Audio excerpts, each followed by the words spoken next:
Infelizmente, ele voa, né? Vamos, então, começando. Uhum. Hoje nós vamos estudar o capítulo 12, né? Do Aconteceu na Casa Espírita, que é a reação das trevas. Então, para que a gente possa começar, nós vamos ler, então, o Evangelho, no capítulo 6, o item 6, Advento do Espírito da Verdade, o Cristo Consolador. Venho ensinar e consolar os pobres desardados. Venho dizer-lhes que elevem a sua resignação ao nível de suas provas, que chorem, pois a dor foi sagrada no jardim das oliveiras, mas que esperem, pois os anjos consoladores também lhes virão enxugar as lágrimas. Obreiros, traçai o vosso sulco. Recomeçai no dia seguinte a rude jornada da véspera. O trabalho das vossas mãos vos fornecem aos corpos o pão terrestre, mas vossas almas não estão esquecidas.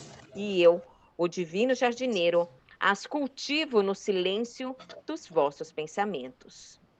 Quando soar a hora do repouso, quando a teia da vida escapar de vossas mãos e vossos olhos se fecharem para a luz, sentireis surgir e germinar em vós a minha preciosa semente. Nada fica perdido no reino do nosso Pai, e os vossos suores e misérias formam tesouros que vos tornará ricos nas esferas superiores, onde a luz substitui as trevas e onde o mais desprovido dentre todos vós será talvez o mais resplandecente. Vamos continuar? Não, é o item 7, o item 6 todo. Em verdade vos digo, os que carregam seus fardos e assistem os seus irmãos são meus bem-amados. Instruir-vos na preciosa doutrina que dissipa o erro das revoltas e vos ensina o objetivo sublime da aprovação humana. Assim, como o vento varre a poeira, que também o sopro dos espíritos dissipe a vossa inveja dos ricos do mundo, que são, muitas vezes, bem miseráveis, porque se acham sujeitos às provas mais perigosas do que as vossas. Estou convosco, e meu apóstolo vos instrui. Bebei na fonte viva do amor e preparai-vos, cativos da vida, para vos lançar um dia, livres e alegres, no seio daquele que vos criou fraco para vos tornar perfectíveis e deseja que modelei vós mesmos a vossa maleável argila, a fim de serdes os artífices da vossa imortalidade. O Espírito da Verdade, Paris, 1861. Muito bom. Muito bom. Então, vamos lá. Então, já que a Lu está ali, eu vou pedir para a Lu fazer a nossa prece de abertura. Pode ser, Lu? Pode sim. Obrigada. Mestre Jesus, te agradecemos profundamente pela oportunidade de estarmos juntos, de estarmos estudando em grupo a doutrina espírita, de termos, Senhor, essas possibilidades de agregarmos pessoas em lugares e países diferentes em Teu nome. Que seja, Senhor, horas como essas, momentos como esses, multiplicados no nosso mundo, na nossa terra, no nosso planeta. Que para que cada um de nós possamos ser um centro de luz, onde quer que nós estejamos. Muito obrigado pelo fortalecimento, pela presença dos benfeitores espirituais que intui os coordenadores dos estudos.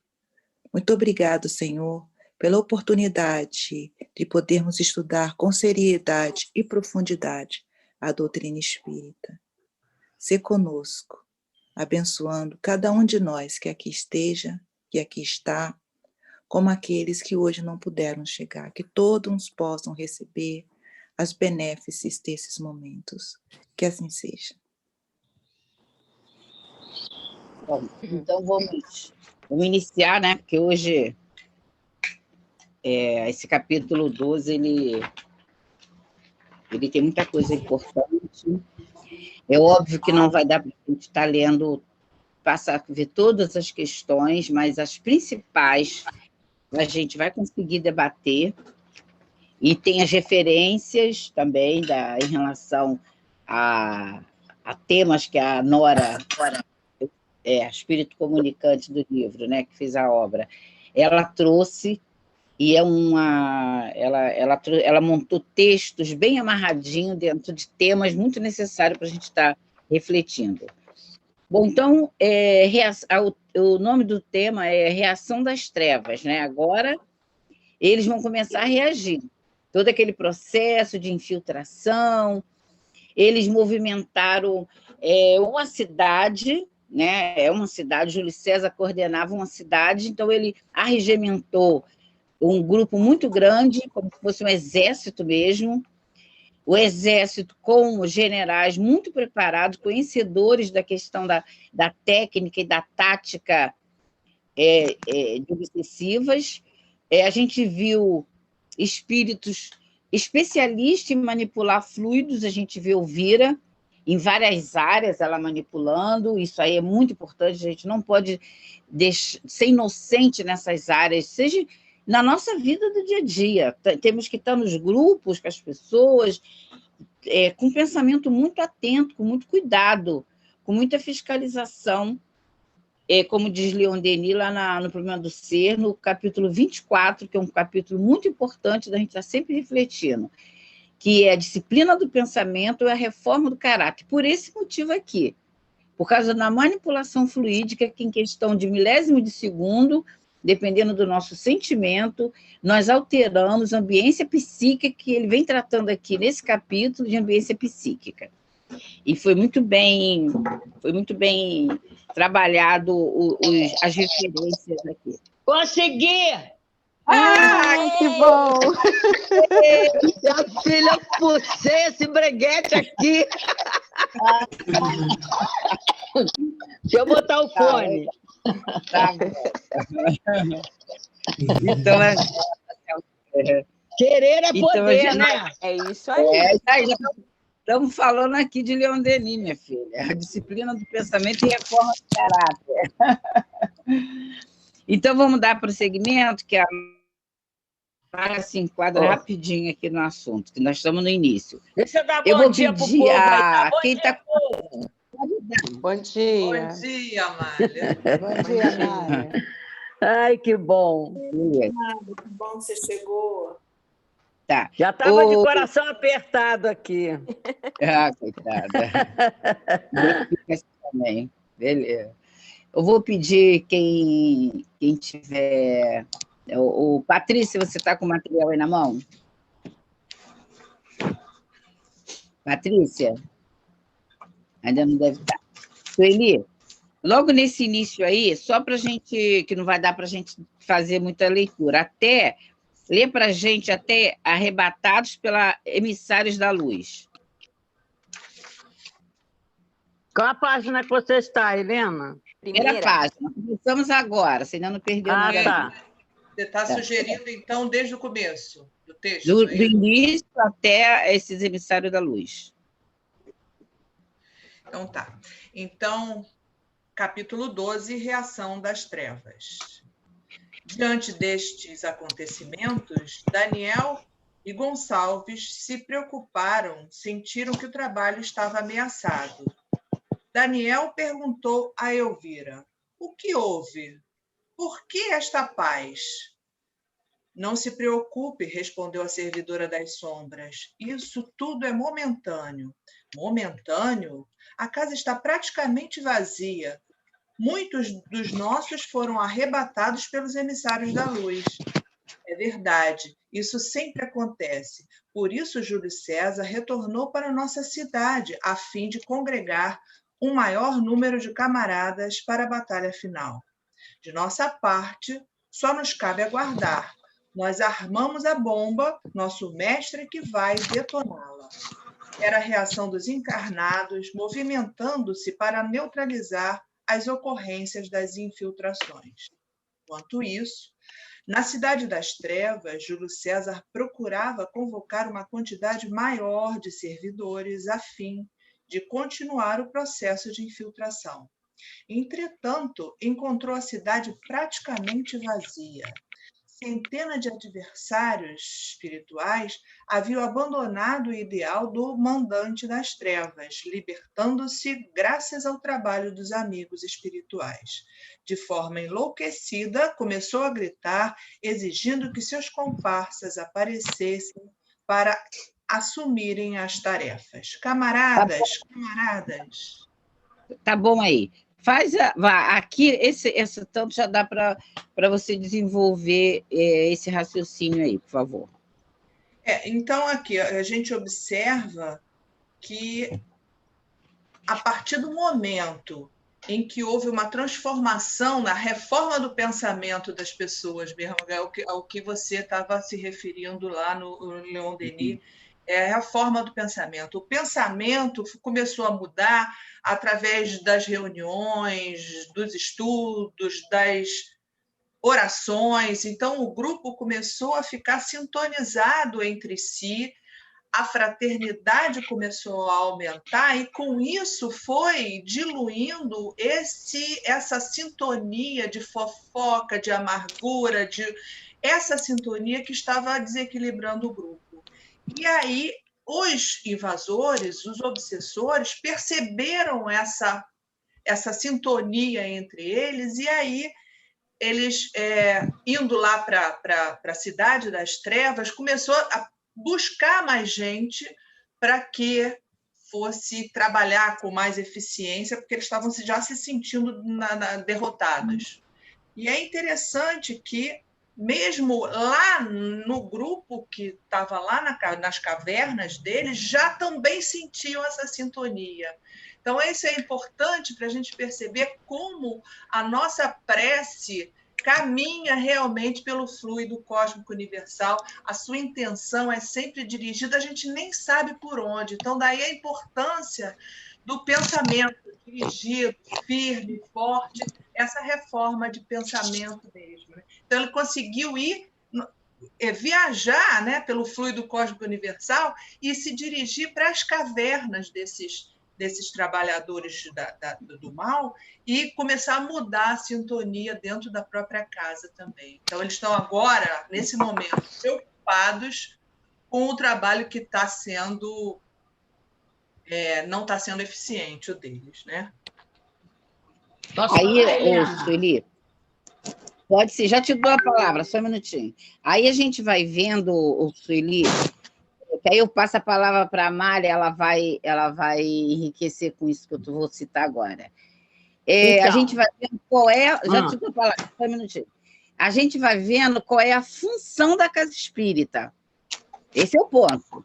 Você colocou muito bem essa questão do efeito do pensamento. A gente viu que é uma cidade, a gente viu que essa cidade é organizada, então, apenas ter tecnologia, apenas ter inteligência, isso é da lei, todos os espíritos, sabe, da mão de Deus, ele vai desenvolver inteligência. A gente tem visto que não basta. E a gente tem visto que sombras é apenas a ausência de luz, que na hora que eles começaram a conhecer a potência da luz, que é dos benfeitores da casa espírita, eu vou passar a palavra para a Amália, para ela falar para a gente o que ela está pensando, e mais, eu sei que ela vai dar sequência a isso, nessa questão, a função da casa espírita, porque se eles, quando a cidade estava vazia, por que a cidade estava vazia? Eles enviaram um exército para infiltração. Esses exércitos sumiu por quê? O que aconteceu? A casa espírita começou a ter a função, não de rejeitar o espírito doente, o espírito perverso, o espírito obsessor. Pelo contrário, né, Amália? O que a casa espírita fez com o espírito? Fala aí para a gente, Amália. O que eu observei aqui, que eu fiz a conexão com a aula anterior, foi que eles fizeram um seminário sobre a casa espírita. Ou seja, eles convocaram os trabalhadores a pensar na casa espírita, a valorizar a casa espírita. Por isso, é importante, viu, Milena, nós termos um momento na Casa Espírita de oração com os trabalhadores para a Casa Espírita, para beneficiar a Casa Espírita, para proteger a Casa Espírita. Isso é um dever do trabalhador. Isso é um dever do trabalhador, não é só dos espíritos, não. Então, quando eles fizeram aquele seminário, você viu lá no final do capítulo 11, ele fala que eles, né, que eles procuraram se movimentar, os responsáveis, e implantar o estudo, porque o estudo, ao mesmo tempo que vai fortalecer a Casa Espírita, vai também unir os trabalhadores, eles vão dar um valor maior, aí vão conter a maledicência, a fofoca, tudo isso já foi sendo fruto, né, da valorização, ou seja, deles pensarem na Casa Espírita, porque a casa estava sendo atacada, e era preciso que os trabalhadores se voltassem para essa preocupação, porque você está sendo beneficiado, você frequenta a Casa Espírita, que até uma vez, um dia eu comentei aí, e vou repetir, porque nós, trabalhadores, veja bem, uma particularidade que nós precisamos prestar atenção. Nós, enquanto está tudo bem com a gente, indo na Casa Espírita, sendo beneficiado, né? A gente está lá, bonitinho.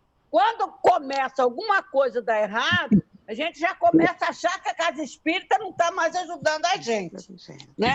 Porque o trabalhador, ele não tem que estar na Casa Espírita. Aí eu estou falando para todos vocês que estão me ouvindo. Nós não estamos indo na sua Casa Espírita só visando o nosso proveito, não. E nosso proveito. Isso é egoísmo, não é? Nós temos que também entender que é o que eu sempre falo, a gente não está estudando à toa, a gente não está frequentando a Casa Espírita à toa, a gente está ali, nós somos, como segundo o grupo do CELD, há mais de 200 anos que o doutor Ama arrasta a gente, para ver se a gente... Há mais de 200 anos que ele carrega esse grupo, que ele bota esse grupo para estudar, que esse grupo para trabalhar, visando o quê? Serem trabalhadores de Jesus. Não temos que ter dúvida. Nós não estamos só recebendo bênção na Casa Espírita para atender às nossas necessidades. Nós precisamos atender às necessidades da Casa Espírita, dos guias espirituais que contam conosco. Por isso a educação do médium. Você vê, a gente vai para o trabalho mediúnico, né? Acha que vai fazer caridade e, às vezes, nem se preparou devidamente para atender os guias espirituais. Aí chega lá, fica questionando os guias espirituais, fica questionando o trabalho, né? A gente não se preocupa de saber isso. Nós estamos ali trabalhando para a espiritualidade. Então, é isso que aconteceu aqui. Muitos foram arrebanhados exatamente por isso. Essa força de pensamento, né, e voltados para a importância da Casa Espírita, não arrastou só os trabalhadores, arrastou esses aí todos que estavam precisando. Nesse momento, hein, Amália? Graças a Deus. Esse momento, esse capítulo 12, ele é muito importante para a gente não pode deixar passar em branco essa reflexão. Não ficamos preocupados com as crises que acontecem de trabalho na Casa Espírita. A gente tem que ter vigilância. E, em vez de estarmos dando trabalho, por exemplo, a gente vai entender uma situação muito atual, que são os grupos de WhatsApp e de grupo de Casa Espírita. E, às vezes, as pessoas mal discutem, bota alguma coisa, você ainda nem sabe direito por que aquilo ali aconteceu, a gente já sai acusando as pessoas. Agora mesmo com essa questão da vacinação, nossa, tem uma lista enorme de quais os profissionais poderiam tomar a vacina. A pessoa quis botar a imagem dela lá tomando a vacina. Foi uma enxurrada de crítica, sem necessidade.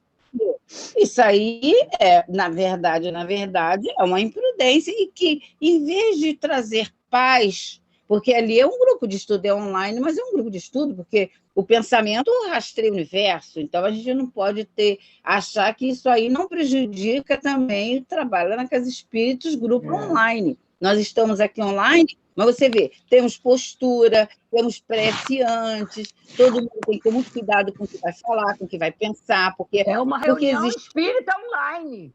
É uma reunião espírita online, como diz, como ensina Caibá Schutel. Lá no Caibá Responde. É uma reunião espírita no ar. Nós temos que ter todo o respeito, mesmo no ar. Não, exatamente. Então, a gente tem que pensar o seguinte, existe a informalidade, mas existe a formalidade. Formalidade. Então, o pensamento não é informalidade de roupa ou de aparência, que também até tem, mas do pensamento. Então, as brigas em grupos, que é muito comum, a gente está participando de grupo, a gente vê essas críticas severíssimas com outro companheiro, então a gente, enquanto coordenador de grupos, né, cada um se posiciona da forma que é do próprio temperamento, da própria ideia, que tem gente que acha que não tem que se meter, mas se você é coordenador daquele grupo, tem que ter uma palavra sim, que foi a reação do Centro Espírita aqui com ele. Acolheu. Então, às vezes liga pessoalmente, às vezes a pessoa, fulano não tentou fazer nada, mas às vezes cada um faz de uma forma. Tem gente que liga, minha companheira, ali naquele grupo não é momento de ter crítica, ainda usa a crítica usando o termo de Kardec.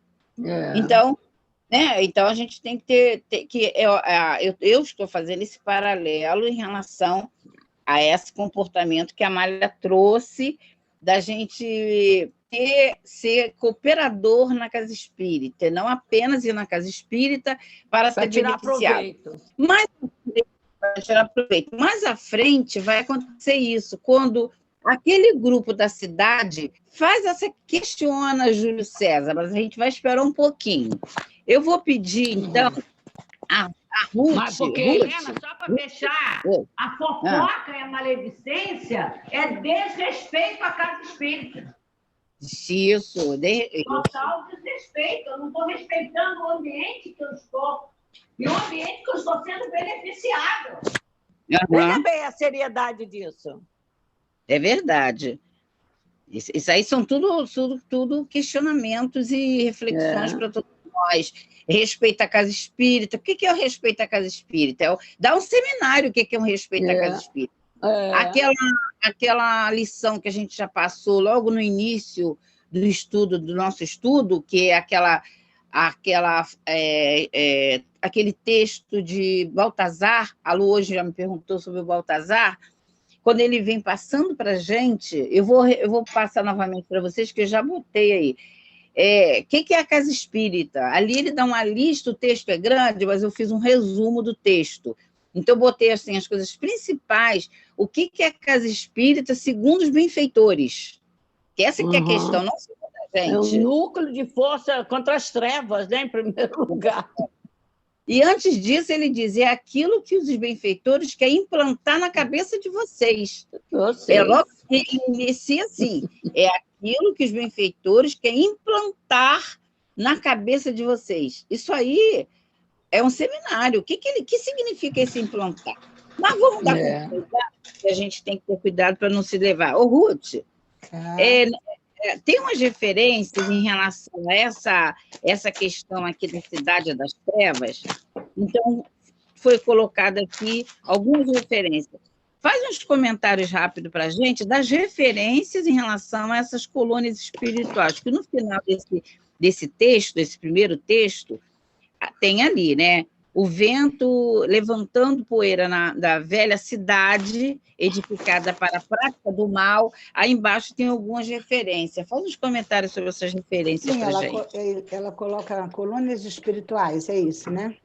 Aí vem o Livro dos Espíritos, 2, 3, 4. São essas referências que você quer? Essas referências, essas que estão em verdinho para você.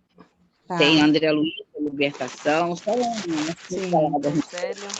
Então, lá no Livro dos Espíritos 234, ele pergunta: há de fato, como já foi dito, mundos que servem de estações ou de pontos de repouso aos espíritos errantes? Responde: sim, há mundos particularmente destinados aos seres errantes, mundos que lhe podem servir de habitação temporária, espécie de bivaques, acompanhamento provisório, de campos onde descansem de uma demasiada longa erraticidade.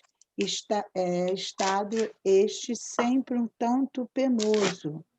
São entre os mundos posições intermediárias, graduadas de acordo com a natureza do espírito, que a ela podem ter acesso e onde eles gozam de maior ou menor bem-estar. Quer que continue ou quer que comente? Vamos lá, Livro dos Espíritos, 227. De que modo se instruem os espíritos errantes? Certos não fazem o mesmo modo como nós, outros estudam e procuram meios de elevar-se, vêm, observam o que ocorre nos lugares onde vão, onde os discursos dos homens doutos e conselhos dos espíritos mais elevados, e tudo isso lhe incute ideias antes que não tinham.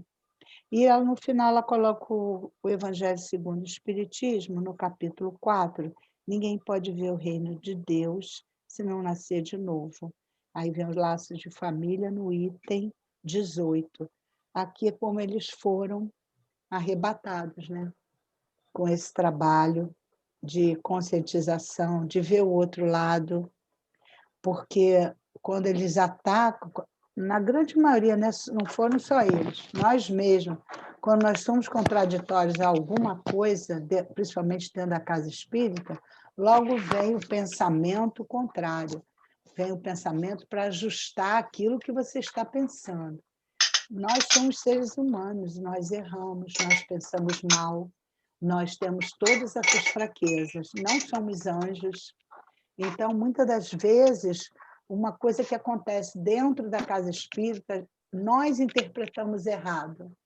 E aí vamos ao trabalho. Assim que chegamos ao trabalho, dentro de toda aquela disciplina que já foi exposta aqui, aqueles pensamentos que você tem vão mudando, vão mudando. E aí acontece uma coisa fantástica dentro dos trabalhos de arrebanhar esses espíritos, que é dentro do trabalho da desobsessão. Quando eles vêm com toda essa marra que a gente conhece e que a gente tem também. E aí o que acontece?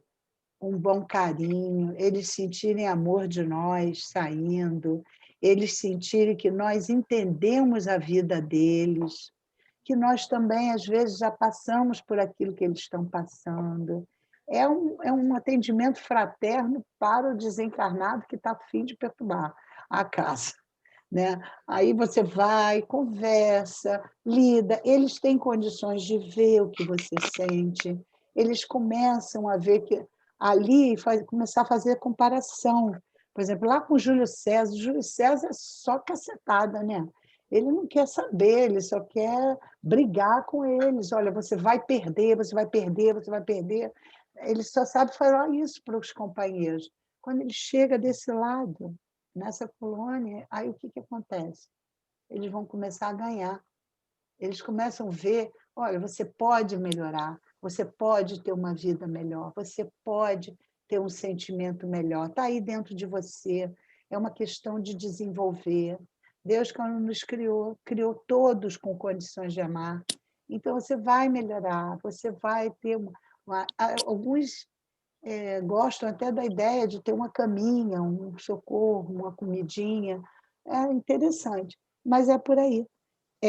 Esse chamado que a gente faz, tirando dos nossos próprios sentimentos, porque muitas das vezes a gente tem que parar antes do trabalho para esvaziar aquilo tudo que está dentro de você, que não está prestando, que você tem certeza absoluta que não está prestando, para poder entrar nessa vibração de atendimento, de acolhimento, e assim vão mudando os espaços onde eles vivem, né? Ai, tá errante? Tá. Onde é que ele está? Naquele quadradinho ali.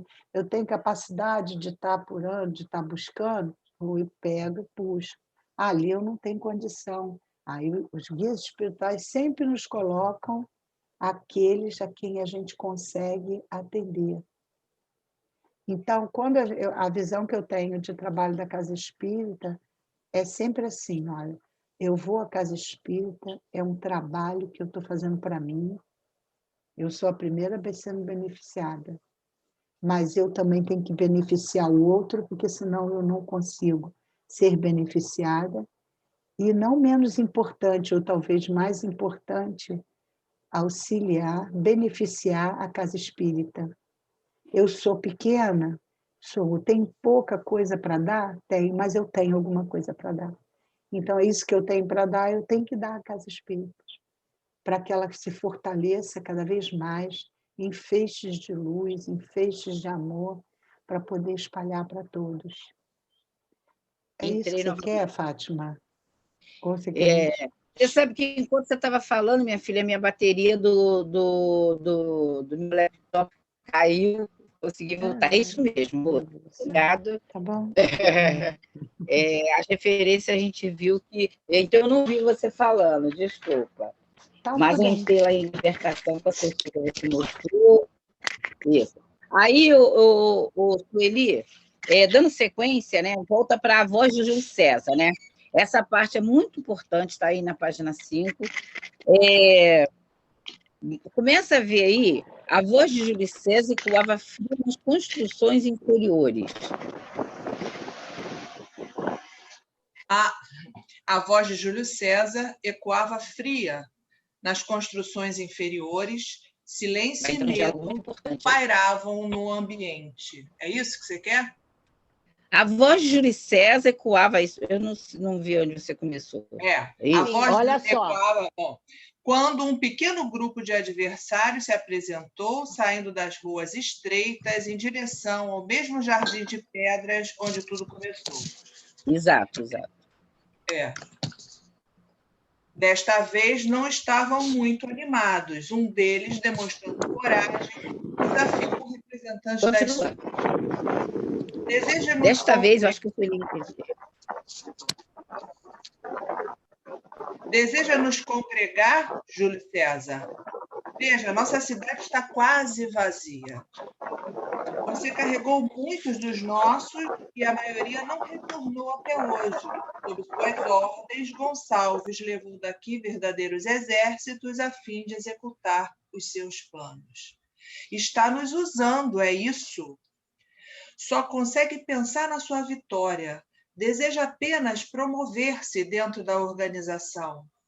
Usa-nos quais escravos e até o momento não recebemos nenhuma promoção, nenhum benefício, nenhum privilégio. Aí, olha só, Sueli, aí você vai lá embaixo, enquanto pronunciava essas palavras... O emissário da verdade, da maldade. Sueli, está me ouvindo? Su. Qual é a página que você está querendo? Não, na sequência disso aí... Na mesma página, lá embaixo. Na mesma página. Lá embaixo. Enquanto pronunciava essas palavras... Está em cima do item 2. Estou perdida. Página 4, Sueli. Página 4, em cima da transfiguração. Isso. Enquanto pronunciava essas palavras, o emissário da maldade se transfigurou, assumindo perispiritualmente a imagem mítica de Satanás, a fim de impor respeito às mentes perturbadas. Exato. Agora, isso ele faz um comentário para a gente, em 2 sentidos. No sentido que lá em cima ele era essas duas ideias muito importantes, que ele estava apenas de interesse pessoal, ele foi desmascarado, ele não tinha um ideal de promoção, de ajudar as pessoas, de também favorecer aquele mesmo grupo entre eles. E aí, depois, a Mari vai fazer um link e a Milena em relação qual é que é o contrário da casa espírita, em que momento ela faz essa promoção, e depois você volta aqui nessa questão da transfiguração. Fala para a gente sobre essa questão da promoção ou não das pessoas. A questão, acho que Kardec nos responde com facilidade, né? Qual é a sua forma a mais característica da sua imperfeição? É o seu interesse pessoal. Essa é a característica principal da sua imperfeição. Ali é o materialismo explícito que a gente está vendo, e ele tem, o Júlio César demonstra isso, a imperfeição na sua maior essência, e porque ele mostra simplesmente que ele está querendo o interesse pessoal, e em função disso muitos se seduziram, porque também são extremamente materialistas, né? Então, aqui a gente percebe assim o nível da importância da espiritualização para que a pessoa abra a cabeça e os sentidos dessa importância de você não ser manipulado pela intenção imperfeita do próximo. Então, a gente tem que estar alerta realmente, né? E esses espíritos também imperfeitos já começaram a abrir os olhos a partir da casa espírita, com as suas preces e seu trabalho, todo o grupo encarnado e desencarnado ali da casa. Bom, então, é isso que eu vejo aqui, assim, a característica principal do Júlio César como um imperfeito. Ele tem interesse pessoal de promoção, assim como os outros também têm interesse pessoal de promoção, importância da personalidade, toda essa característica que ainda é bem nossa, só que lá está mais evidenciado, não é isso? Isso. E ali, não. Sueli, nessa parte aqui, existe um trabalho, um texto de Kardec, lá de Obras Póstumas, que ele fala a origem do orgulho e do egoísmo. Então, ele vem falando muito nessa questão da necessidade de usar as coisas, mas sempre tudo dentro do justo limite, e quando está fora do justo limite, você gera importância da personalidade e interesse pessoal. Então, essa é a característica quando a gente está fora da lei divina, porque você tem direito a usar tudo, se conviver com tudo, mas sempre dentro do justo limite. Continua isso, Eli, desculpa, foi só um adendo. Tá. E sobre a questão da transfiguração, a gente colocou aqui várias citações de que já vimos em outra situação a transfiguração também, quando se falava lá, talvez da Elvira, se eu não me engano, e já falamos inclusive sobre licantropia, mas eu acho que vale a pena a gente falar aqui outra vez que o espírito pode ser magneticamente convencido como espírito, ele é convencido por si mesmo. Aqui no caso, por exemplo, no livro Libertação, aparece uma cena onde o malfeitor conseguia magneticamente transformar uma pessoa ali, que está colocada que era uma mulher que tinha muitas dívidas, que teria matado filhos e marido, etc. Então, ela estava em extrema desequilíbrio, e ele convenceu a ela que ela era uma loba, e ela conseguiu perispiritualmente transformar o seu perispírito e adaptar uma loba. Então, se via uma loba. A questão aqui a forma de loba, né? E aqui, no livro da Nora, ele fala uma transfiguração para Satanás. Então, o objetivo próprio, para ele mesmo se transformou perispiritualmente. Agora eu pergunto, será uma loba de fato? Será Satanás de fato? E a gente percebe que não é isso. A transfiguração é uma alteração do perispírito materialmente, ele é moldável, a gente sabe disso, que o perispírito é maleável, como uma característica do próprio perispírito, que é a matéria, é moldável e pode se transformar nessa figura, mas nem por isso o espírito se transforma, ele continua sendo o espírito humano. Essa eu acho que é uma coisa que talvez seja bem importante da gente falar. Pode acontecer, sim, a transfiguração, mas a transfiguração não é uma transfiguração do espírito propriamente. É a matéria, o perispírito, que se transforma envolvido por um pensamento. Mais uma vez, aí a gente hoje está falando sobre a importância da direção do pensamento para transformar, inclusive, a materialidade do perispírito nessa transfiguração. A gente já viu, e aí foi citado aqui do nosso estudo, vários tipos de transfiguração, inclusive a de Jesus no Tabor, é uma transfiguração benigna, mas pode acontecer transfiguração, no caso aqui, de espíritos trevosos. Tá? Helena, você congelou, querida? Você então está vamos congelada, lá. Helena de Fátima. Enquanto a Helena descongela, vamos dar uma rezinha para trás? Vamos dar uma rezinha para trás? Fala, querida. Posso continuar? A Helena... Entrou, Pode. Helena? Entrou, não. Congelou outra vez. Então, vamos lá. A fúria do Júlio César é, como a Helena já colocou também, a questão do interesse pessoal. Porque ele tinha um interesse de destruir as casas espíritas por conta de um ódio que ele carregava. É isso?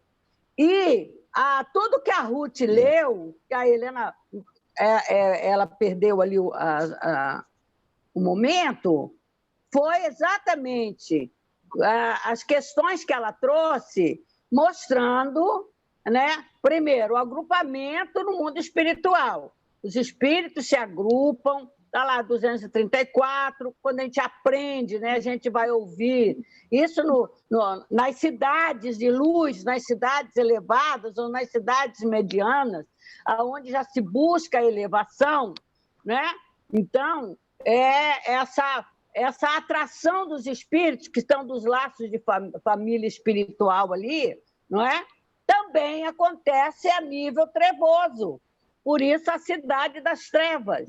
Então, pelo ódio, pelo rancor, o Júlio César se tornou um personagem importante naquela cidade, porque ele agregava em torno dele aqueles espíritos que identificavam com ele, né, como família espiritual, né? E aí tem eu acho que assim, a maior das lições que nós temos com relação a isso é essa cidade das trevas mostrada para nós pelo André Luiz no livro Libertação, que é de onde a Sueli citou o caso da licantropia, né? Então, existe no mundo espiritual o agrupamento de espíritos do bem, que é, segundo as leis divinas, é o objetivo, mas existe essas agregações, congregações de verdadeiras cidades do mal. É dali que ele saiu.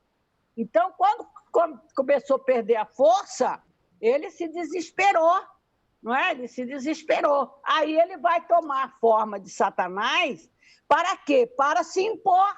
Ele apelou ali naquele momento, ele tomou aquela forma, porque ele sabe que os espíritos inferiores ainda têm medo de demônio, Olha no nosso mundo material, quanta gente ainda busca erradamente, né, os ensinamentos de Jesus por causa do medo do demônio. Uhum. É o medo do demônio, como quer se impor. Então, se impõe ameaçando com o demônio. Era o que ele fez ali naquele momento, mas ele estava perdendo as forças, né? Até diante dos próprios companheiros na Cidade das Trevas. Era isso que eu queria colocar, né? Para aproveitar todo esse manancial de ensinamento que foi trazido aí pela Ruth. Olha, e muito bem colocado, o que quando foi colocado para a Sueli, pela Ruth, pela Amália. Eu vou lançar uma pergunta para a Milena. Milena, quando nós temos na casa espírita, principalmente coordenador, qualquer pessoa que tenha, assim, 2, 3 pessoas que ele tenha que coordenar, ou presidente, não importa. Quando em reuniões, e nas ações, às vezes em avaliação, não importa a situação, porque são várias, pode ser em reuniões, pode ser em estudos de trabalho, que a pessoa às vezes está perdendo, está dividindo as ideias, mas aí está vendo que as ideias dela não tá sendo privilegiada. Quantos comportamentos de ira a gente tem visto, até mesmo pessoas que batem na mesa, pá, e que fala grosso, e que tem aquele comportamento que você olha para a fisionomia, aquela pessoa está transtornada. Aquela pessoa não consegue ouvir um não consegue ouvir uma ideia que seja diferente da dela, ela não consegue botar em votação porque tem medo da ideia dela se perder, e muitas das vezes tem que ser as ideias da direção mesmo, porque se o tempo todo você for dividir ideias, a gente sabe que não caminha. Fala aí, Milena. Sabe que tem momentos que... não, eu vou passar tá por na verdade, eu estou passando um quadro. Eu acho, na verdade, infelizmente, né, quem não acompanha de perto a administração de uma casa espírita ou está há pouco tempo numa casa espírita, né, parece que nós estamos falando árabe, né, parece que são situações que não existem. E existem sim dentro da casa espírita, e como bem abordado pela Amália, né, ele é dirigido sim, eu acredito, pelo interesse pessoal, né? Quando esse interesse pessoal ele é divergente do interesse de fraternidade da casa espírita, ele foge a esse controle. E aí, então, começa a desenvolver nesses seres que acreditam que tudo que se é dito é para eles, que está sendo mandado recado, né? Acaba criando a pessoa não tem aquele discernimento que é para o bem da casa espírita, é uma decisão em comum, em base ao objetivo da casa e da doutrina espírita, né? Acabam naquele lado ali do melindre e desenvolvendo de consequência, tantas vezes, né? A agressividade, as condutas negativas que não vão somar com o propósito da casa espírita, né? Quer dizer, não estamos ali naquele equilíbrio, naquele discernimento sobre o que a Sueli disse, né? Do que nós fomos buscar a casa espírita e o que a casa espírita está oferecendo para nós no contexto geral, né? Da fraternidade. É aquela tal da filosofia, né? Espírita. Quando nós fugimos desse sentido aí, quando nós deixamos os nossos egos falarem mais alto, as nossas paixões e as nossas limitações como humanos que somos, né? Sem no interesse comum, acabam vindo fora, né? E vingando em situações desagradáveis, em situações que acabam realmente dando espaço à turminha do contra, né? A turminha do Giro e César, de agir com um pouco esclarecimento dentro da casa, né? Então é importante a gente estar atentando para isso também, especialmente se nós somos trabalhadores, se nós estamos despertos. Para nós sermos trabalhadores, não estamos ali há um dia, nem 2 e nem 3. É provável que nós tenhamos já feito um percurso de estudo, de um discernimento, né? Então, é aquele lá, o orar e vigiar e as próprias condutas, a não ser, né, a porta aberta de influências, né, que possam minar o ambiente da casa espírita. Milena, se você me permite, rapidinho, Depois vamos também, lembrar pode. rapidamente nosso lar da rebelião que houve lá, em um momento em que o Muito bem ministro lembrado. precisava ali colocar uma disciplina, Disciplina, um ser espiritual meigo, doce, né, sereno, mas quando foi necessário, ele teve que ser severo. E através, conforme a Fátima falava antes, do pensamento, da força criadora negativa que foi gerado pelo ministério, houve sim a invasão do nosso lar por espírito das trevas. Olha só que situação exatamente. seríssima. Por causa de comida, né? Por causa de É. comida. Por causa de comida. É verdade, gente, é verdade, né? Olha só, E a uma indisciplina, né? transfiguração, Indisciplina. uma transfiguração muito comum e simples, a gente encontra no Evangelho, quando fala da cólera, né? Lá no Evangelho, capítulo Verdade. 9, É o isso aí. acesso de demência momentâneo. Aí ele diz lá que, nesse momento, se nós olhássemos no espelho, teríamos medo de nós mesmos. É isso aí. Imagina a cara da gente, como que fica quando a gente lembra- tem acesso de cólera. É transfiguração. Aí, muito É verdade, é verdade. Eu vou pedir a Lu para... Lu, fica até vermelho. verdade, Lu, muito bem lembrado. Bom dia. Alô, encerra o seu pensamento aí, Lu. Faz o fechamento do seu raciocínio aí. Essa sua colocação foi muito importante nesse entendimento, né, da pessoa realmente demonstrar, de bater na mesa, né, de se colocar dessa forma. Mas eu penso que, dessa forma, a gente consegue rapidamente identificar que essa pessoa não está sendo guiada por bons espíritos, Claro. por anjos guias, porque ela, só nesse contexto dela gritar, de bater na mesa, a gente já percebe que tem um desequilíbrio muito grande, né? Mas eu acredito que o mais difícil da gente perceber são aquelas que são bem sutis, né? Isso. Ou de pessoas que utilizam de mensagens espíritas, colocando a ideia delas e, no entanto, assinando como se fosse um espírito. Ô, Eliane, né? Você falou... Eliana, desculpa, tudo bem. Você lembrou muito bem. Só que o foco que a gente está falando Mas foi não essa é do pergunta sutil. que você fez para... Foi essa Não. pergunta que você fez para Não, eu fiz a Milena. Eu estou só completando. A pergunta foi a seguinte. Eu sei, entendi. A pergunta foi o seguinte: em reuniões onde a pessoa ela manifesta as opiniões dela de forma... Mas numa reunião, Eu entendi o que você tem falou. pessoas que psicografam a mensagem para mostrar que foi um espírito que trouxe. Na verdade, é a ideia de manipular as pessoas para acreditar. Eliana, mas eu acho que ali nós já estamos fugindo um pouquinho do foco, porque o centro ou a conduta dos espíritos não é aqueles receberem ou serem guiadas pela espiritualidade. Nós temos a nossa responsabilidade como trabalhadores espíritas.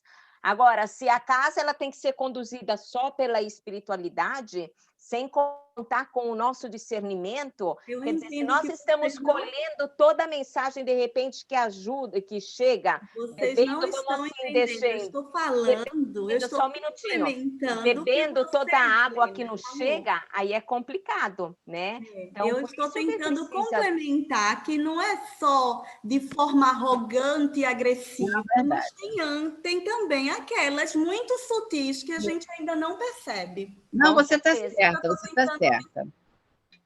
Não, é verdade, Eliana, a gente entendeu sim. Existe um leque de questões. Existe isso que você está falando, sim, mas como o fato aqui é quando o Júlio César ele viu que não estava convencendo só pelo diálogo, ele se transformou em forma mítica, em forma de demônio. Aí isso que eu estava falando, nesse momento onde a gente, quando não consegue vencer no diálogo, a gente bate na mesa, a gente fica colérico, tanto que a Malha Aí a gente já quer vencer pela força. É isso sim que você falou, tem aquele que faz de forma muito sutil, mas a gente estamos fazendo uma comparação quando o Júlio César já não ganhava mais pelo diálogo. Aí ele começou a usar a Angélica, a Mari muito bem trouxe, como no nosso dia a dia. Gente, vamos seguir, mas é isso mesmo que a Eliana está falando. Existe que às vezes é muito pior do que o que manipula com voz mansa, com voz, né, Eliana? E fora outras questões, porque aí é leque de ideias. Vamos seguindo, aonde a gente vai encontrar a Nora trazendo para a gente um avançar, né, do raciocínio. Na minha apostila, o pessoal que está no estudo, conduzindo o estudo, está na página 15, né? Quando ele vem... Na nossa página 5. Página 5. Ah, tá bom. Então, não, eu entendi. É que eu vi no fundo a gente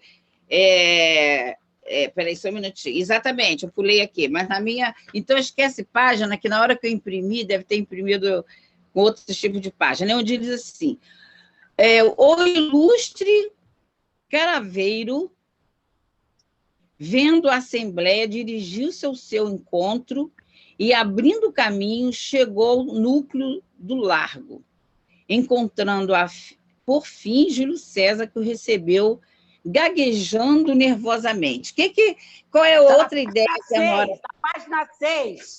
Para vocês, página 6. Tá. Qual é a ideia que a Nora está trazendo aí? Acima do Júlio César, que o grupo falou, olha, isso tudo está acontecendo, mas nós teremos visita dos nossos superiores. Isso. Teremos visita dos nossos superiores. Então, acima do Júlio César, tinha um grupo. Tinha alguém.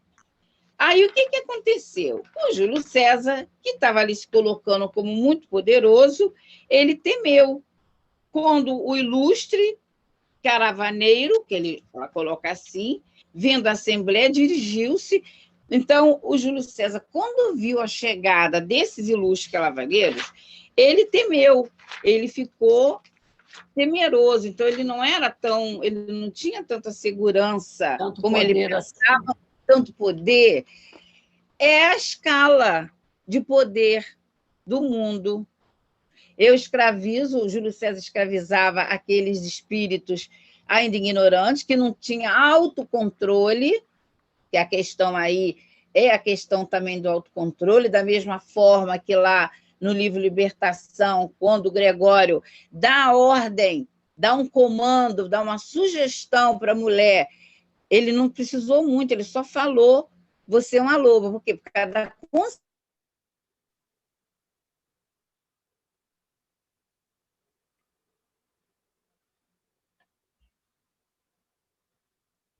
Ele impôs o magnetismo dele, né? E ela, porque trazia sentimento de culpa, que é a mesma coisa que os subordinados do Júlio César. Consciência culpada do Consolador Prometido, lá do 86, que vem trazendo no reino do nosso Pai. E vossos esforços, eu estou trazendo aqui para o estudo de hoje do Evangelho, que no mundo, depois de Jesus, só Kardec, com o Consolador Prometido, que vem trazendo para a gente esse tema, uma coisa muito importante da questão da culpa, porque todo mundo, no avançar da evolução, entre erros e acertos, porque para evoluir você erra, então não é o que errado que você fez, é o quanto você conhece da bondade da lei divina, que faltava àquela mulher. Da mesma forma que faltava a esse grupo que está sendo escravizado por Júlio César, e a gente vê que num determinado momento eles percebem, você só está interessado nos seus... Na importância do seu ideal, não um ideal coletivo. Aí ali já começa uma libertação da consciência daquele escravizado. Quando esse grupo vem para Júlio César, eu estou fazendo um resumão, tá? Para a gente já ir se aproximando do final do capítulo. Quando Júlio César vai receber aqueles superiores a eles, Olha como esses superiores aparecem para Júlio César. E como Júlio César o recebe. Ele fala assim: salve o senhor juiz. Olha a palavra juiz aparecendo novamente. É o que julga, é o que condena, é o que, na verdade, quer substituir Deus. Como nós, no nosso dia a dia, a gente muitas vezes interfere nas provas, quer interferir nas provas das pessoas. Aí ele diz assim: salve, senhor juiz. O quê? O quê? O que traz aqui? Como o que traz... Se localizou aí nessa leitura, Amália? Página 6, tá? Como que me Segue traz? lendo aí para a gente. Como que me traz? Perguntou o magistrado indignado. Não recebeu o meu comunicado? Porque lá em cima, quando os companheiros dizem para ele, o juiz está chegando, ele disse, não creio, tem certeza? Porque ele mesmo não tinha prestado atenção, né, no que o outro ia chegar. Como não recebeste meu comunicado? Não, senhor, somente agora, minutos atrás, fiquei sabendo da sua visita. Onde estava? Tratando dos interesses da nossa organização, a destruição da casa espírita? Sim, senhor. Sim, senhor. Vá buscar as anotações. Não temos tempo a perder. Instalaremos nosso tribunal de inspeção aqui mesmo. Queremos, de posse dos seus relatórios, julgar suas atitudes. Nossa extensa organização depositou em você toda a confiança possível. Todavia, não temos visto progresso. E, lançando um olhar panorâmico em direção da cidade, acrescentou desconfiado: parece que está vazia. O que fez com os nossos camaradas? Como está o processo de infiltração? O mandante, preocupado e temeroso, iniciou o relatório. Nosso processo vai bem. A casa espírita, a qual recebi ordens para destruir, está praticamente acabada. Em breve teremos acesso total na instituição e a invasão será completa, no máximo em 3 meses. O quê? 90 dias, Júlio César? Você está dizendo que ainda precisa de mais este prazo? Imaginei encontrar outra situação. Já está cuidando especialmente dessa ocorrência há 40 anos. Caramba!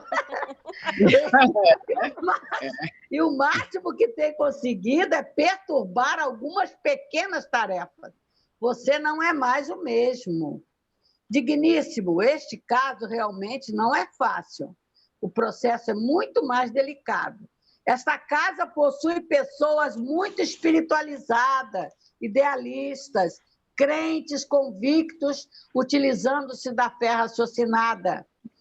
Muito já se fez, mas os pilares principais ainda não conseguimos derrubar.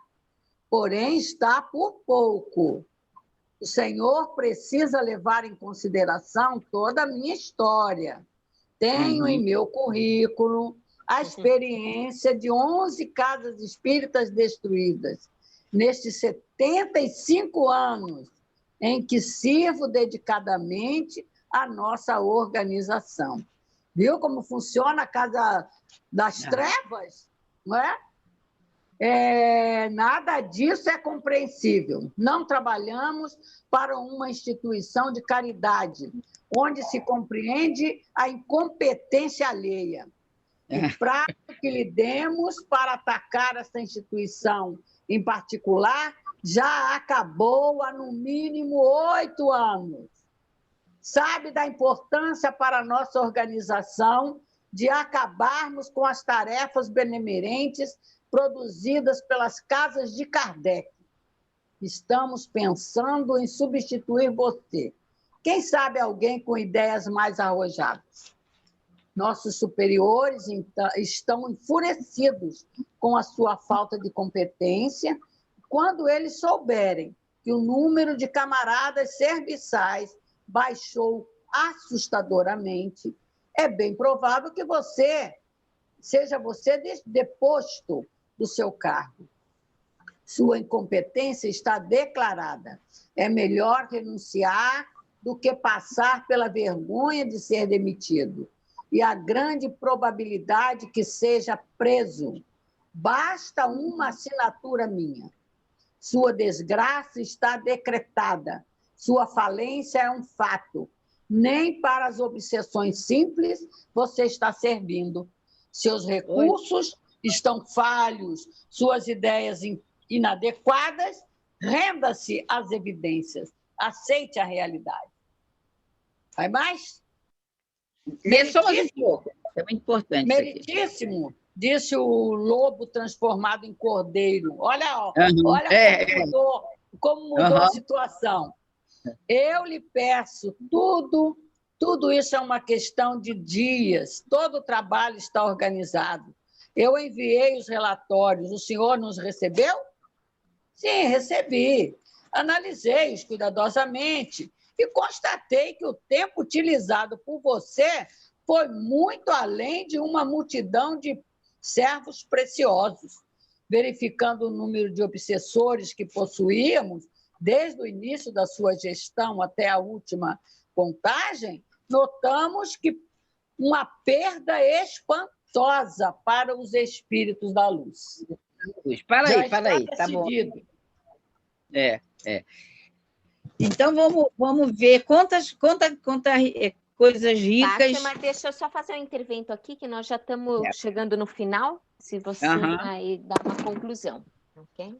Não, mãe, então, justamente. Sim, aqui a gente conclui justamente com essa parte, que depois é só relatando esses acontecimentos. Essa parte, ela é importante. É isso aí. Então, dá para a gente fechar esse capítulo 12 com esse relato que a Amália leu, que é justamente como em um determinado momento nós somos um lobo e no outro momento nós somos um cordeiro. E você vê, são vários...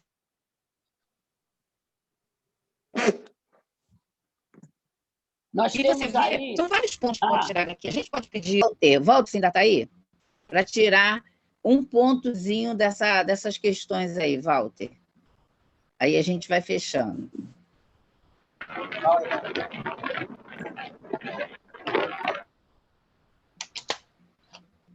Oi, Walter, consegue? Ih, tá ruim, não dá para o Walter falar, não. Tá bom. Eu vou pedir, então... A gente não está te ouvindo, Walter. Oi, Walter, não está aqui. É que está um ruído danado aí. Eu pergunto para você o seguinte, dentro disso que foi lido pela Amália, melhorou, do que foi lido pela Amália, o que você pode extrair para a gente daí? Que seja breve, porque a gente já vai encerrar. Aí você me quebra. Vamos lá, toda uma estrutura... Aqui está todo mundo nas quebradas, meu filho. Aqui está todo mundo nas quebradas. O tempo é pouco. É toda uma estrutura organizada no mal, né? Ver que esses 10 juízes, existe ainda um escalão acima desses 10 juízes. Né? Então, existe toda uma estrutura, como o caso do Gregório, lá nas trevas, ainda existia um escalão acima dele, naquela cidade que Gregório dominava. Né? Era um dos comandantes, mas existia ainda um escalão acima dele. Então existe toda uma estrutura do mal pronta para fazer uma devassa nas casas espíritas, né? Que é o calcanhar de Aquiles mais forte deles, porque é onde a gente consegue perceber essa influência. Por esse estudo acerca do mundo espiritual, a gente sabe dessa influência, em detrimento de outras religiões que não aprofundam esse conhecimento. Então, somos o maior calcanhar de Aquiles dessas instituições trevosas. Kardec, né? Kardec. Ele coloca Kardec, exatamente. Kardec. porque é o calcanhar de Aquiles deles. É isso aí. Eu estava esperando essa questão mesmo que o Walter colocou, né, Walter? Volta aí, fecha aí para a gente. Essa questão do objetivo que eles estão querendo atingir. Fala aí, Walter. É interessante, Helena, ele mostrou aqui que outras casas, tá, um período assim, fiz uma conta rápida, a cada 7 anos, Júlio César derrubava uma casa. Então, ele já tinha 11 casas que ele tinha derrubado no período de 75 anos. Então, dava uma média de quase 7 anos por casa derrubada. Isso é sério, porque às vezes a gente não sabe por que as casas espíritas fecham. Então, ele está mostrando aí que existem casas que foram derrubadas. Então, para a gente ficar atento nesse detalhe, nessas brechas, Baltazar e Dr. Herman chamam a atenção sobre isso, dessas falhas que nós temos, e essas falhas que nós não somos perfeitos, mas que isso não seja de motivo para a gente baixar a guarda. Então, a gente tem que estar vigilante, ficar atento, né, para que as nossas brechas, nossas falhas que a gente traz ainda, não dê margem para essas infiltrações crescerem. Né? Os grupos do ciúme, os grupos da inveja, os grupos que querem o mando, né? Os grupos que querem o poder. E aí, com essa questão da vaidade, do egoísmo, vai destruindo, vai formando um grupo cada vez maior e vai acabando destruindo a casa. Mas isso o quê? Porque tem as brechas que permitem as infiltrações do pensamento desses irmãos trevosos e acaba realmente, a gente conhece aqui no Rio de Janeiro, um monte de casa, a gente não vai citar o nome, óbvio, mas um monte de casa que acabou fechando. Né? Isso mesmo. E a gente, é óbvio que outras pessoas poderiam estar pensando assim, tem esse ponto, tem aquele outro. A questão é que o Walter falou, se você não me quebra, como todos nós estamos vulgarmente, como se fala na quebrada mesmo, porque é um conteúdo muito rico, é muito importante, e realmente o tempo é curto. Mas, nesse finalzinho, a gente vai deixar... Oi, já te dou a palavra, só um minutinho. Quantas casas o altivo ergueu? As pessoas foram buscar o altivo, que tinha só uma pessoa lendo o evangelho na casa, para a casa não fechar, para a federação não fechar a casa. Né? Quantas ele ergueu? Né? Foi colocando Kardec lá dentro. É isso mesmo. Então, a gente vai só fechando, deixando todo mundo com essa reflexão do que o Consolador Prometido, que foi a leitura do Evangelho de hoje, ele vai incomodar nessa fase de transição. Ele vai incomodar porque a era da divulgação está acelerada, nós temos o responsável no Brasil pela divulgação espírita, pelas mídias digitais, que é Caibar Schutel. Existe um livro, depois a Mária vai passar para a gente, de Caibar Schutel, respondendo sobre essas questões, é muito importante todos nós conhecermos e sabermos que isso acontece. Então, também... Oi, fala, Mária. Eu pedi socorro para ele agora. Minha filha. É verdade. A gente sabe disso, que a gente pede socorro. Então, o objetivo deles é acabar com as casas daquilo que Kardec conseguiu implantar com as falanges dos espíritos do Consolador Prometido, implantar no nosso planeta. Implantou. Cabe agora a todos nós a dar um prosseguimento. Eu vou passando a palavra para a Milena, que é para ela poder fazer o encerramento do tempo, e semana que vem a gente continua, tá, Milena? Está contigo. Tá ótimo. Não, é isso daí, capítulo gente. 13. Continuaremos 13, com o capítulo 13, né? É bem importante, né? Traz muitas reflexões esse capítulo realmente, né? O fechamento, inclusive, que o Walter deu, que ele colaborou. Eu vou colocar, eu estava já dando aqui, colocar no grupo quais são as obras que foram as fontes de pesquisa. É lógico que nós sabemos, como a Helena sempre diz, que tem muitas obras, né? Mas para que a gente foque realmente, foi feito esse estudo através da Helena, através da Sueli, justamente para que a gente tenha a oportunidade também de repassar esses dias o conteúdo conteúdo preso hoje, né? A gente sabe que o tempo voa, né? Então, com calma, vamos reler esses pontos importantes, né? Ok? Então, tá bom, gente.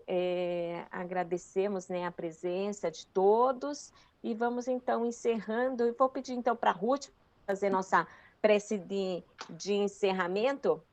Pode ser, Ruth? Lógico. Então,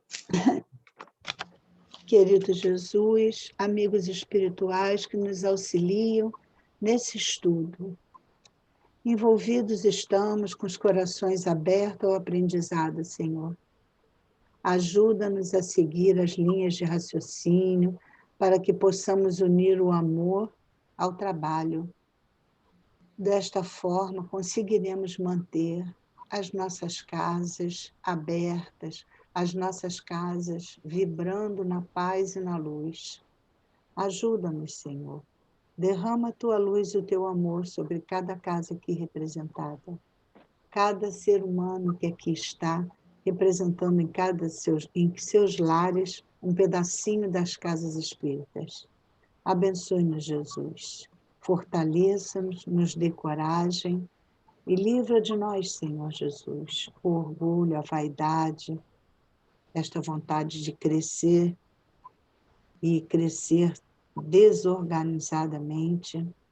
Tira de nós isso, Senhor. Ajuda-nos a caminhar de pés no chão, como nós estamos fazendo nesse estudo, bem lento, para que ele seja bem introspectado em todos nós.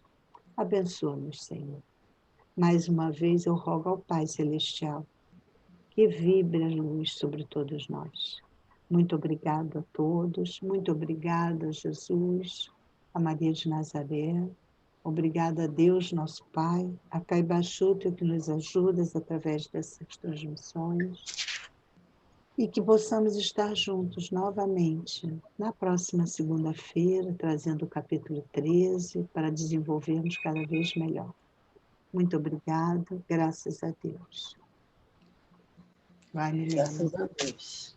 Obrigada. Se vocês me desculpem, eu gostaria só de colher esses minutos finais aqui e essa oportunidade para a gente estar divulgando o evento do CELD, né, Helena?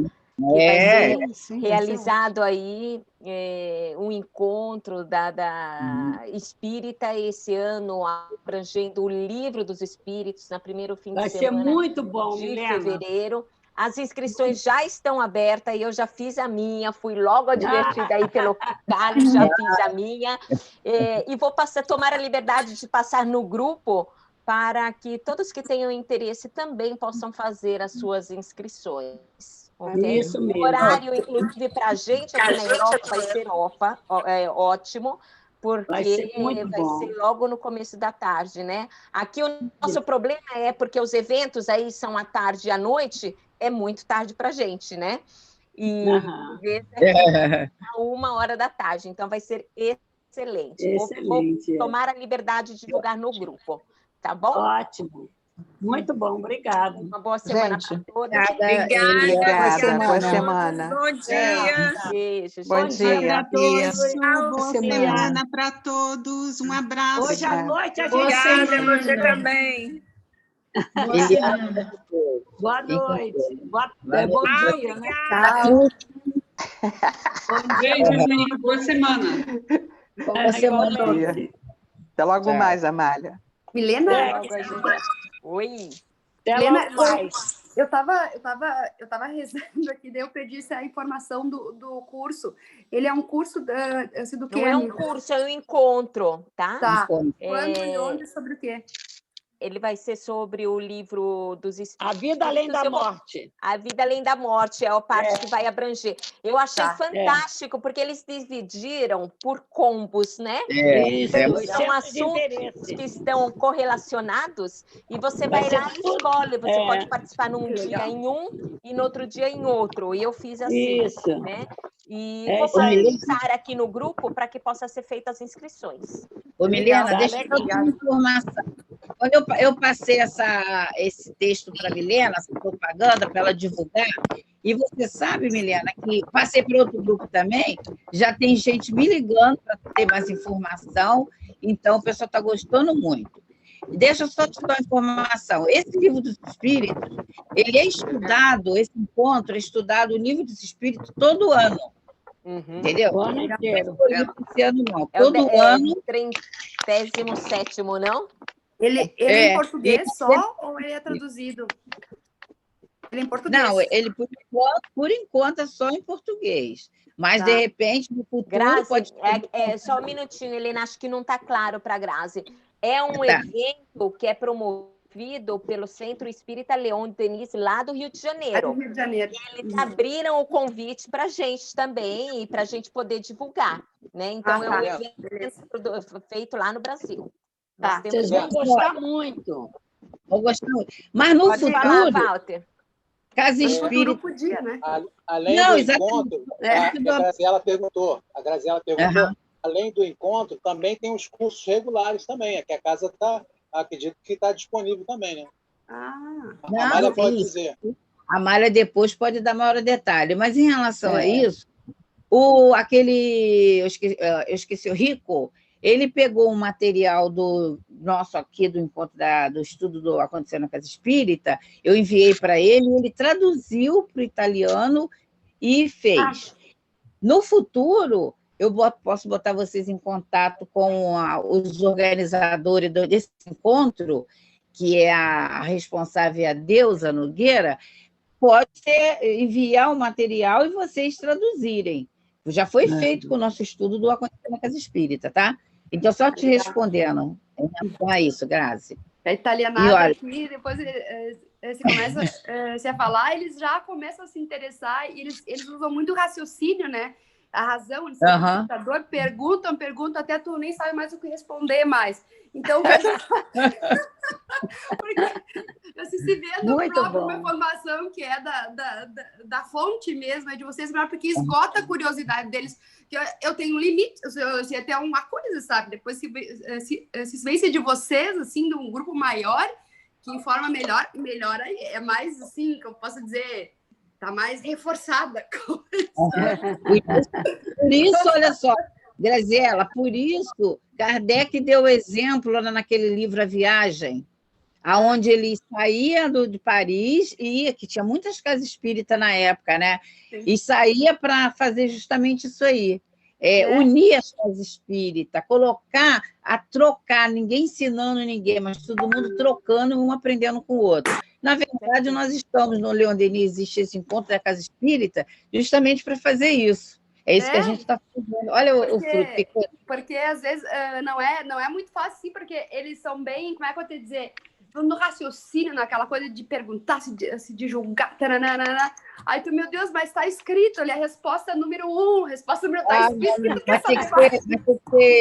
Tem que ser contextualizada para poder reter melhor, não tem como só. Porque a maioria de nós não somos autodidatas. Em relação à doutrina, é diferente da pedagogia, da intelectualidade. É muito diferente. Tanto que você vê pessoas altamente intelectuais, racionais, mas ela não consegue entender que Deus é a inteligência suprema do universo. Você não vê agora na pandemia? É isso e aquilo. Entendeu? Não consegue entender as lições da lei divina, não consegue. A gente porque não consegue, mas a gente está trocando.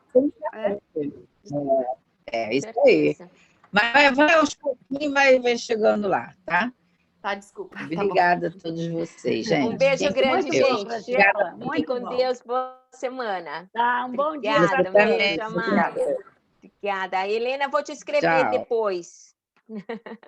Tchau, Walter. Tchau a todos. Tchau.